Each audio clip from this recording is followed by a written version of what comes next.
Hello, and welcome to the Tidal Cyber Fireside Chat series. We've got this covered, an attack coverage introspection. Today we have Silvan from Picus to discuss his experience using attack, his lessons learned, and anything that might help the community better understand this concept of attack coverage, especially through the lens of a breach and attack simulation vendor like he is. So with that, Silvan, why don't you introduce yourself as well as Picus to our audience? Sure. Thank you, Frank. Yeah, I said I'm Silvan Tschopp. I live in Switzerland in near Zurich, and I've been leading the product marketing team at Picus now for about 10 months. So Picus, we're pioneering breach and attack simulation, and as such, we empower organizations to continuously validate and enhance the effectiveness of their security controls. In the end, the goal is that they really can assess, the cyber risk and then hopefully improve the resilience that they have. In a nutshell, what we do is we enable our customers to really answer the critical questions. How secure is my organization today? And with a big part of the Am I Secure comes MITRE ATT&CK, right? You guys have submitted your mappings to Tidal that we'll talk about in a little while. But obviously, attack plays a role in that way that you communicate with your customers. So, wondering about how long has Picus or yourself been using attack since its inception? Yeah, so I previously was for 10 years at an MSSP, more on the network security side, etc. So I definitely came in contact with MITRE already back then. But I think it was really now at Picus where we really started to appreciate the framework in more detail. And obviously being a breach and attack simulation provider, it's really about validating the effectiveness of your security controls, both on the prevention side as well as on the detection side. And as such, for us, it's like since inception, it's been super valuable to be able to leverage the existing framework and well-adopted framework of MITRE ATT&CK. And then that's why we really believe in mapping our findings to attack and then help customers to really understand how they stack up against this framework. For us, really, we use it as a common language with users so that they also can share with their management and really help them to prioritize their next steps and then also investments. No, that's really helpful, and I'm glad that attack plays such a pivotal role in that communication because I mean that is why it was created, was to specifically help with that communication aspects. So wondering about like the process that Picus uses to encapsulate it, right? One of the challenges that attack has, rightfully so, is the fact that there's always a granularity problem and how procedures are done. So just wondering about like when we talk attack mappings, how does Picus deal with attack mappings and communicating those results? Yeah. So I think looking at a few different angles here is on the one hand, everybody's struggling out there to stay on top of the latest threats and understand, what techniques are used there and how do actually attackers manage to infiltrate networks. So on our side, we try to counter this challenge by really having a very strong labs teams that their only task is to research the threat landscape, understand what techniques and procedures attackers are using, and then try to include that in our threat database so that we can kind of help customers to directly apply them in their environment. And as part of this task, obviously, is to understand what is being done with particular malware or techniques, and then map them to the existing MITRE framework. So that's the one side. On the other side, what we also do is then provide actionable recommendations. So that when you simulate a threat or you realize you may have a weakness in particular tactic or specific techniques, then we show you how you could prevent those, for example, by very generic security best practices, do this or that to be less susceptible to specific attacks, but even down to very specific technology specific recommendations. Things like, apply this signature with ID XYZ on your Palo Alto firewall, and you will be prevented against this particular technique. or also, like, hey, take this predefined detection rule and implement it into your Splunk instance, and from then on you'll be able to alert on the logs that you already captured. So things like that, that we try to or research on our side, and provide our users directly through the platform.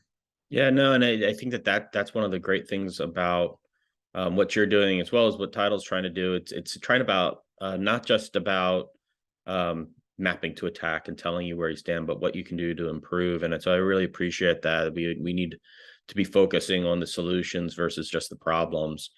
And it sounds like from the testing model, right? Like Attack's got that very good purpose of giving context to what you guys are testing. So I definitely appreciate that as well. One of the things that came to my mind, though, when you were talking is communicating via Attack, right? So you guys present the results with regards to what was related to a given technique and the like. When your customers see that result, how are they interpreting it? Do you have any insights that you could share in terms of, like, when you give them their attack coverage or your equivalent, right? Like what's kind of, how do they utilize that themselves? Like, do they look at it as a pass fail? Just give us a little bit of insights into the usage of that. Yeah, I think that's both the benefit and the curse of Attack, right? Everybody using it as a heat map is cool, like it looks nice, but then what are really the outcomes of it, and what can users really do? And I think that's where we struggle as an industry. And I think every vendor and then everyone like dealing with it, we need to better understand how we can help users to take leverage from that. I think on our side, what we see is, on the one hand, the mitigation recommendations help users to take a swifter action. And it's not only about, oh, now I have this huge heat map on Attack, and they're like, where do we even start? But they can really say, okay, look, now, I don't know, this month I'm focusing on a specific tactic. I want to reduce my endpoint, exposure. So hey, here's a few recommendations I can immediately implement given the existing security controls I already have. We really believe in leveraging existing controls, make them better, improve the policies that are in place, and not just throw a huge bunch of tasks on a security team's plate, and they don't even know where to start and what tools they would have to use, etc. But really, like, help them take the most out of what they already have, and take it from there. So it sounds like you use it to kind of present what people would want to see in terms of the coverage, but quickly you're kind of like pushing the conversation to, all right, yeah, but there's still stuff to do, and here's the recommendations for you to do. And I really like that model, because it acknowledges the overarching kind of health, but it allows you to still recognize that there's still plenty to work on and plenty to improve. So that's really helpful. There's obviously different approaches. You can use the platform to just get an overall security score, understand where do you stand at. But it could also be, we've seen very advanced red teams or blue teams say, hey, now I really want to understand this our exposure against a particular technique, and then you can simulate that and understand how does the entire chain react to it, right? Both from a protection side and detection side and even response side. And so yeah, we've seen it in different levels of maturity being used. No, that's great, and I love that. I love the ability to go with different levels of abstractions of results, just like how Attack is doing it from a threat perspective, being able to look at everything from this high level score, which is going to be frankly useful for small and medium businesses, less sophisticated organizations, as good or bad as that is. But being able to dive into the details for more sophisticated users is absolutely great. One of the things at Tidal Cyber that we're doing is, and I mentioned this before, is with vendors like yourself to collect data, collect their attack mappings, how they have capabilities, in your case, test capabilities that map into the attack framework. So when somebody comes into the platform that's publicly available, they click on a technique and they see the defenses that they could deploy. They could see the tests they could run. And so we're pushing that to the public. You guys have participated in that. I'm wondering if you could give a little bit of context into why you decided to participate in this. I think it's twofold. On the one hand, at Picus, we believe in the community value, or the value of the community, especially in cybersecurity, right? I mean, on the one hand, we have our dedicated Purple Academy, where we have free courses for students or security professionals, or people that want to get into the domain to really learn more about attack and about red teaming, blue teaming, purple teaming in more general. And that's where I think, in the end, sharing that expertise and, like helping the community to grow and to be or have the same mindset is really what we believe in. And that's where I think your approach at Tidal now with this, community version, the free product registry, I think it's just going in the exact same direction. So this is the one thing. And then the other part is directly related to what we just talked about, right? I still believe that attack suffers of, true applicability, or, the challenge of really being useful for end users. You kind of have to be quite a master in, attacks or TTPs to really leverage attack in the best way possible. And that's where I think, as an industry, we need to do more. We need to better understand, as you say, right, as it's going more downstream, smaller companies, they all have the same challenges, right? It's not just the big corporations that face the big security challenges. It's the small ones alike, but they don't have the resources, don't have the skill sets, they don't have the time to invest in learning all of these skills. And that's where I believe as an industry, we can do more. We need to do more. And that's why I think partnering together with mind-like people is the right way to go. I really appreciate all that sentiment. I think that it's absolutely great that you guys are moving out and trying to really focus on leveling up everyone, right? Being able to bring um, more into the fold, whether it's through their usage of attack or like you were mentioning before, bringing it up through a score so that they can at least use something and understand how to be threat informed through your platform. Yeah, and I agree 100%. We need to do a lot more to make it so you don't have to be an expert in all things to be able to have any chance of securing your organization. We really need to democratize it and make it more readily accessible, give people tools, and appreciate what you guys are doing. And hopefully Tidal Cyber has the same type of impact in being able to raise that bar through our community platform as you referenced. Maybe one more thing to add here. I think in the end, nobody wants yet another tool and invest yet another platform. And Right. I think, having a common place where you can understand, hey, like what's out there and what actually do I already own, but maybe not leverage full. I mean, this is exactly what we try to encourage our customers with our approach of validation. And I think you're going or taking that a step further to really paint that big picture. And that's why I also appreciate the testing and validation component be part of that, because yeah, I mean, we do validation and testing in all different areas these days, but I think in security we're still lacking quite behind. And so I think it just the market will go there, and then having this be there in your registry from the beginning, I think is a strong commitment. Yeah, absolutely. Absolutely. And for us, right, testing, and especially with like breach and attack simulation, since a lot of people are starting to leverage that, testing plays a pivotal role in threat informed defense.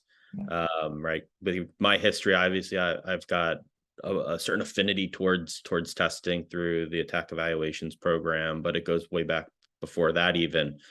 So I strongly believe that being able to not just understand your options, but then make sure that those options are working.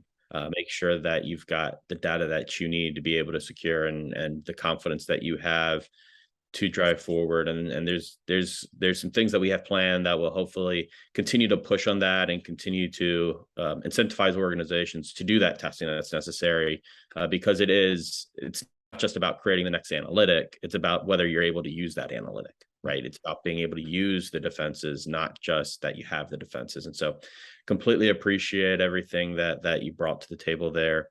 and what again what Picus is doing and being part of our platform, I think is going to be a nice partnership. All right.